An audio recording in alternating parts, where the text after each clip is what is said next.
Welcome to Parashat Vayetze. Vayetze means to go out. Jacob is leaving his home and going towards a unfamiliar territory to find a wife, to find sustenance, and to get away from his brother who wanted to kill him. In this week's portion, we learn about the midah of savlanut, of patience. Savlanut comes from the root word to be sovel, to carry a burden. Rabbi Shlomo Volbe famously said that this midah of patience is like a person who's carrying on their back something very heavy and very expensive. And at any moment, they can let go, but that will break the object that they are carrying. But this person decides to carry on, despite the pain, despite the itching of wanting to remove this package from us. We continue on our course because we know that we have to get to the top floor, to our destination. Yaakov walks, Vayelech. Vayetze Yaakov be'eshama Vayelech harana. He starts to walk on foot.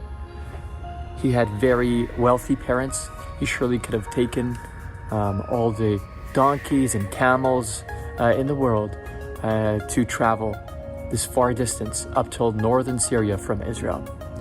Instead, he decides to walk.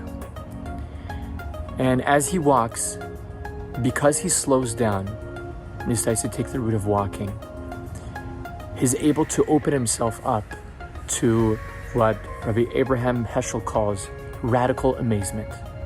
He gets to Mount Moriah, and as he sees the place, he says, Ein ze ki'im bet Elohim, ma nora makom hazeh. How wondrous is this place? Is this not Sha'ar HaShamayim, the gates of heaven?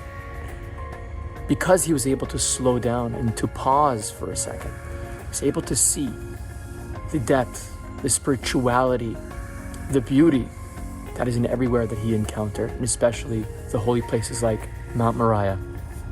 But this pausing and this slowing down is not endless. Even though he paused and he stopped at Mount Moriah, he still knew that he had to continue on his journey. So do not worry. Having this midah of patience does not mean that we're not inching closer to our destination. It actually gives us more of an insight to know how to take the proper route there. Yaakov exemplifies the midah of savlanut throughout this portion. After he reaches Haran and meets Lavan, who promises that he will give him his daughter Rachel, who Jacob loved, for the amount of work of 7 years. And Jacob does this. He works for 7 whole years.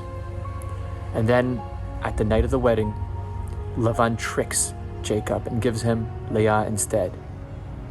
And he says, if you want Rachel, you have to work for another 7 years. And then another, in total of 20 years, Jacob is working in back-breaking work, in the cold, in the heat. And Jacob has the savlanut. He has the patience to endure, because he knew that he needed to get to a certain destination. And when he comes out of it, after all this savlanut, after all this patience, he comes out with a huge flock of sheep, with the 12 tribes of Israel, and makes his way to the land of Israel. So let's just think, when do we encounter moments in our life where we struggle with the midah of patience, being able to see past the present moment and be able to see into the future and enduring the current moment? May Hashem allow us to have that tranquility in our lives, to be able to be open to the amazement and to the wonder that this world offers. Shabbat Shalom.